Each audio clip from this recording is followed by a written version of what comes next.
Assalamualaikum warahmatullahi wabarakatuh.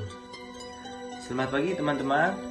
Perkenalkan, nama saya Abi Ristiana dengan NIM 231232010. Di sini saya akan membahas mengenai gamelan pelog salendro pada karawitan Sunda. Istilah pelog salendro menunjuk pada penggunaan laras. Sebenarnya istilah ini berasal dari Jawa Tengah. Begitu juga wujud gamelannya hampir serupa, bahkan sama dengan gamelan pelog salendro Jawa Tengah. Orang Sunda menyebut kedua laras itu dengan sebutan melog dan nyalendro, yang berarti mirip pelog dan mirip salendro. Namun demikian, gamelan ini hanyalah sebuah unit instrumen, walaupun wujudnya dapat dipastikan berasal dari Jawa Tengah. Orang-orang Sunda menggunakannya dengan cita rasa serta estetika budayanya sendiri. Dalam jenis musik keliningan atau di Jawa disebut dengan kelenengan, banyak repertoar karya berdasar pada gamelan berlaras nyalendro. Sedangkan penggunaan laras melog biasanya hanya merupakan semacam transposisi untuk memainkan beberapa repertoar agar memiliki suasana lain. Dengan demikian, penggunaan kedua laras tersebut masih terpisah. Dalam memainkan suatu karya, jika mau menggunakan laras pelog, tidak bisa menggunakan laras salendro. Begitupun sebaliknya, kalaupun pada gending-gending tertentu menggunakan kedua laras ini, akan tetapi secara kompositoris hal itu sekali lagi hanya sebagai transposisi saja. Bagi orang Sunda, sebenarnya untuk memainkan jenis musik keliningan cukup dengan gamelan berlaras nyalendro saja.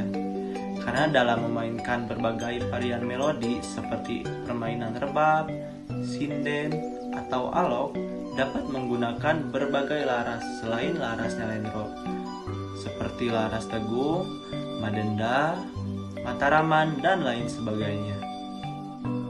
Menurut teori R.D. Mahyar Angga Kusumadinata, bahwa beberapa laras yang sering digunakan dalam musik Sunda berdasarkan pada laras salendro.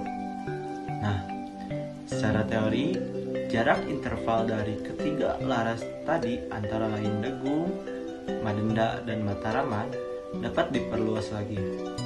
Tetapi perlu ditegaskan bahwa ketiga laras ini memiliki karakter yang khas, yang sebenarnya secara praktek teori ini tidak begitu akurat.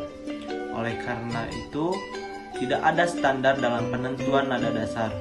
Akhirnya, teori ini sangat bermanfaat sebagai bahan perbandingan atau bayangan interval dalam penggunaan berbagai laras tadi.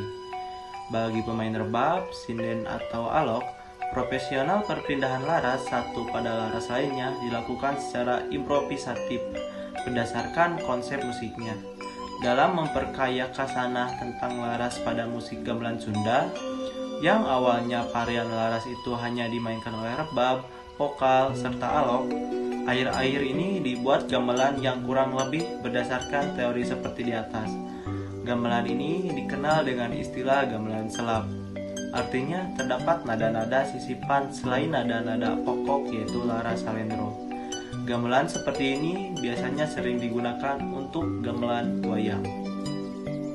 Sedangkan teori tentang interval pada laras pelog berbeda dengan laras salendro. Dalam musik Sunda, penggunaan laras pelog dapat dibagi dalam 3 surupan, yaitu Jawa, Liwung, dan Sorog. Pada beberapa karya Mang Koko yang selanjutnya dapat disebut sebagai gamelan kreasi baru. Penggunaan gamelan pelog salendro dalam gerakannya telah menjadi kesatuan konsep. Namun demikian tidak berarti penggunaannya dimainkan secara bersamaan. Akan tetapi, dilihat dari aspek kompositoris bahwa penggunaan kedua laras ini merupakan sebuah tuntutan yang menjadi kesatuan.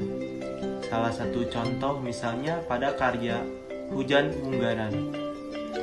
Tidak bisa menggunakan gamelan yang hanya satu laras, tetapi mesti menggunakan kedua-duanya, yaitu gamelan pelog dan salendro. Jumlah instrumen gamelan pelog salendro masing-masing memiliki jumlah yang sama, kecuali instrumen kendang, beduk, kecrek, ketuk, kempiang, dan rebab. Hanya satu, artinya dapat digunakan untuk laras pelok maupun salendro. Instrumen-instrumen tersebut antara lain: yang pertama, 2 buah saron, kedua peking, ketiga demung, keempat selentang, kelima kenol, keenam bonang, ketujuh rincik, 8 gong suwuk, dan yang terakhir 9 dagong, ageng, dan kempul. Dalam beberapa repertoar karya baik bentuk musik keliningan, wayang golek atau kreasi baru Mang Koko, penggunaan gamelan seperti di atas sebenarnya tidak baku, bisa dikurangi atau ditambah dengan instrumen lain tergantung kebutuhan karya itu sendiri. Saat ini penggunaan gamelan, pelok, salendro dilihat dari aspek gramatika musiknya telah berkembang lebih jauh. Apakah kedua laras itu dimainkan bersamaan atau tidak? Apakah dilakukan eksplorasi dalam menggabungkan kedua laras itu? Apakah hanya menggunakan instrumen berpencelon saja, dan seterusnya? Semua itu merupakan upaya dalam pembaruan musik gamelan. Upaya-upaya itu seringkali dilakukan oleh para seniman, terutama pada karya-karya mutakhir, baik karya gamelan untuk tari maupun gamelan kontemporer. Baiklah, itulah sedikit pembahasan mengenai gamelan, pelok, salendro pada karawitan Sunda. Mohon maaf apabila ada kata yang kurang berkenan. Wabillahi taufiq wal hidayah. Wassalamualaikum warahmatullahi wabarakatuh.